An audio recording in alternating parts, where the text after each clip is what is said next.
You will not get an SDK. If you're lucky, they won't sue you. I mean, DVD-CCA is mad about these things, so like there's classes of hardware out there that you can't even get a reference design for. You can't even find some of the chipset numbers and the identifications on the web. So a lot of these things are largely undocumented. And when it comes to runtime debugging for analysis purposes, we have some pretty cool stuff on the CPU side of things, but on all these peripheral devices, we are kind of like, I think the technical expression is SOL. I'm not going to spell out what it is. You can kind of like, I mean, if you are particularly sophisticated, you can kind of get around some of these things. Like, like some of the stuff that Joe is doing, hook it up, see if there's LPC port or a JTAG port that is still enabled. Try to get some code injection happening so you can wire up a rudimentary debugger in there. So there are things that can be done, but it's not going to be like loading it up in IDA or running it through Metasm to clean it up and just loading it up in IDA or whatever. So it's going to take a bit more work to just get to the level where you can deal with some of this stuff. I mean, for a lot of these devices, you get like a blob and you don't even know what instruction set it is. You don't know where it's mapped in memory. You don't know what the register spaces are. You don't know how the memory address space is partitioned. So it takes a lot of prep work to get to the point where you can analyze some of this stuff. So why shouldn't malcode run on these things? For exact same reasons. But I mean, obviously, the defensive and offensive side is different, right? I mean, I have a friend who always says that offense is pure. Well, it is true. It is narrow and deep, whereas defense has to be wide and hopefully deep. I mean, it's not going to happen, but it has to be wide and deep. So for someone who is interested in writing malcode, like especially in a targeted scenario, say, for example, company X buys all their computers from Dell. Their latest batch was like 100,000 computers or how many amount of the same model, because IT likes to keep things simple. So there's this whole lot of homogeneous hardware out there, and you can just focus on one of the interesting devices in there. Spend your time on it. There you go. You got 1 in 100,000 chances of just getting it in there, if you're lucky. So for malware writers, the game is a little bit different. So they have the ability to bite down and just spend a bit more time on these things. Okay, so does everyone agree that it's kind of bad out there? Okay, so I will go and discuss an actual example and walk through some of the things that have some of the development process and what can be done with it. But before that, let's figure out, let's see, I mean, how can we potentially sort out this mess? What can we potentially do? I mean, like, who do we have to visit with a baseball bat, right? So, or a check. I mean, either way. Sometimes a check might make a bit better. Okay, device manufacturers, obviously. Computer vendors, operating system vendors, security and system management software vendors. Especially in the enterprise, it's not a trivial process of just walking there and just taking inventory of what's on every computer and making sure that everything is up to date. So we need all these guys to play ball to kind of like work through this stuff. Device manufacturers, okay. Probably most of my gripes are directed towards them. For crying out loud, this is 2009. Stick to a strong SDL or any SDL. I mean, we talk about how a secure development lifecycle is important for OS vendors and application software vendors. What about hardware manufacturers? What about device manufacturers? First of all, verify your hardware. Ensure that it can only do what it's meant to do. Audit your firmware and drivers. There's a reason for this. I will focus on that a bit later. Convince your chipset manufacturers, your operating system, your real-time operating system manufacturers, your SDK and library vendors, or even sometimes the compiler vendors, to at least audit their code from time to time if they can't stick to a proper SDL. And why is this important? For the same reason that Joe was talking about when it comes to the reference designs. When you buy a chipset these days to build your hardware around, what you get is a chipset, a reference design, and an SDK, and sometimes even a compiler and supporting libraries. So you write your specific features on top of it. You don't even touch what's underneath.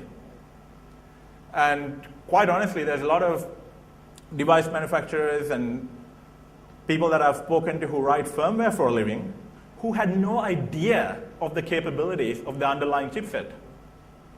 I mean, at the time, it was great for me because I was actually getting the chipset to do things that it was never meant to do. But yeah, it was baffling as to what percentage of people I spoke to out there didn't really even understand the hardware. They were given an SDK, they were given the documentation, so they treated the SDK like the actual representation of the hardware. But obviously, it was not an exact one-to-one mapping. Often the chipset's a lot more capable than the SDK would expose. So it's extremely important to have all these guys play ball and audit their stuff, because sometimes the device manufacturer might not even know why they got owned. Focus developer attention to security when producing code. I mean, this goes without saying for the entire industry, but especially in electrical engineering and device manufacturing, that type of thing, they're under a lot of different types of pressures. They want to get the device out in least amount of time, and not often do people come and complain. It's not like the White House is going to give them a call and say, hey, you got a problem with your UPnP.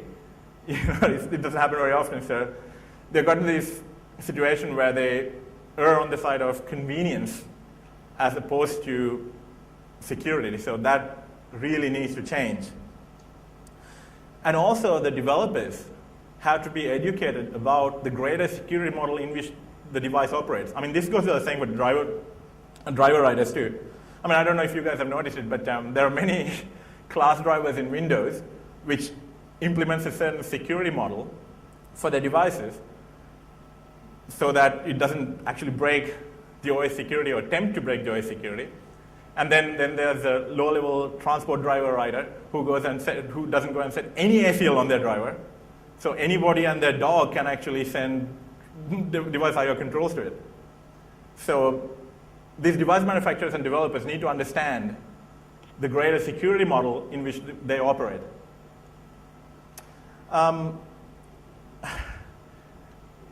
Device developers, do it yourself. Don't trust the driver. Don't expect, firstly, that the driver you're talking to is the driver written by your guys. And secondly, don't expect the driver to pass things that it's only meant to pass. Same goes for device driver writers. Don't trust devices to return valid data or responses. I mean, there are many faulty drivers out there that can be exploited by devices that are masquerading to be the device those drivers are intended for, but not. So, I mean, ring zero injection by just plugging something in your USB, not so good. Okay, so in general, distrust and do-it-yourself is really great for security because, just because you're paranoid doesn't mean they're not out to get you. Now,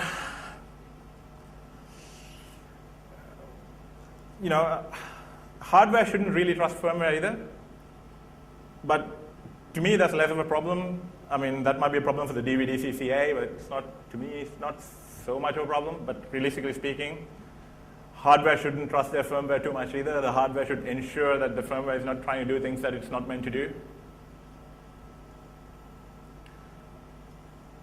Now, moving beyond just the low-level things, don't expect anyone to adhere to the protocol or the standard that you've implemented. Because the chances are there's going to be some troublemaker somewhere sending it stuff that's not supposed to. When you're auditing code, especially pay close attention to the parts of code that get tainted by I/O, especially that can be controlled by the user. So, host device communication handlers, structured data passing, any kind of complex user data processing. These things can be problematic. I mean, this is not, when you're talking about devices that have multiple interfaces, this is even a bigger problem. Like, for example, if you take a phone baseband, they can't trust the OTA, which is the over-the-air interface. And they can't quite trust the application processor either. They've got to watch their own back. And surprisingly enough, for the iPhone owners out there, we are very lucky that the GSM frames are so short.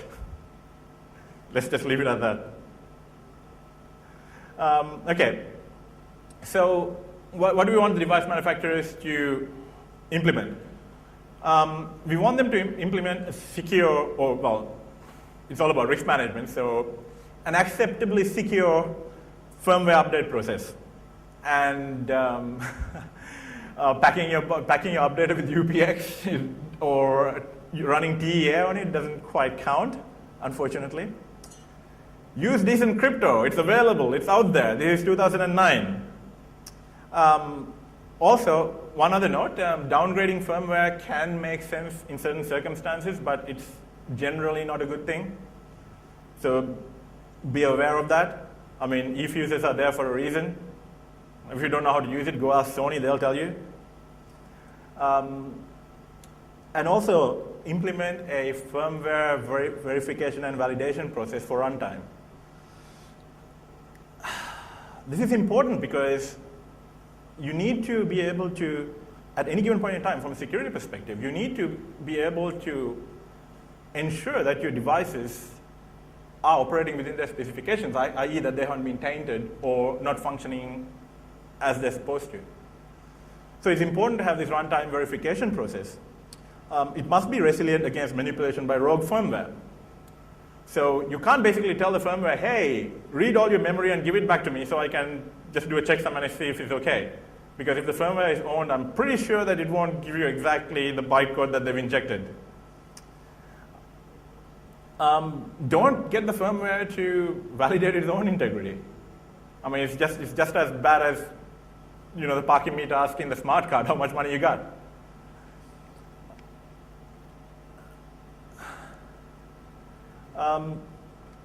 Also, it is extremely important to, whatever methodology that you implement, it is very important to open this up to other security players, like, computer vendors have a vested interest in this.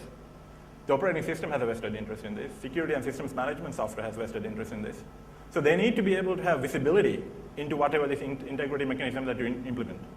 Because if it's only been done through your program, it's generally no good, because most likely no one will end up using it, except the extremely paranoid, of course. So in a perfect world, device manufacturers will be open about their security updates, tell people what they exactly did and why they changed the firmware and why they should upgrade.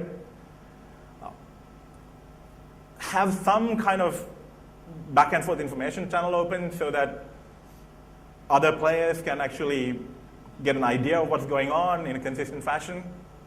So key point of any successful relationship, communication. Well, actually, maybe it was fear, but anyway, we'll stick to communication. Okay, now what can computer vendors do? Well, firstly, coordinate with the device vendors to have prompt upgrades. In many cases, you find your OEMs who are using devices from various manufacturers, right? Like, say, Dell or HP or whoever. They obviously don't manufacture all the devices. I mean, they do provide you firmware updates, but not as frequently or as promptly as some of the device manufacturers would. Not to say that the device manufacturers are doing a great job. When it comes to the computer vendors, it's even worse.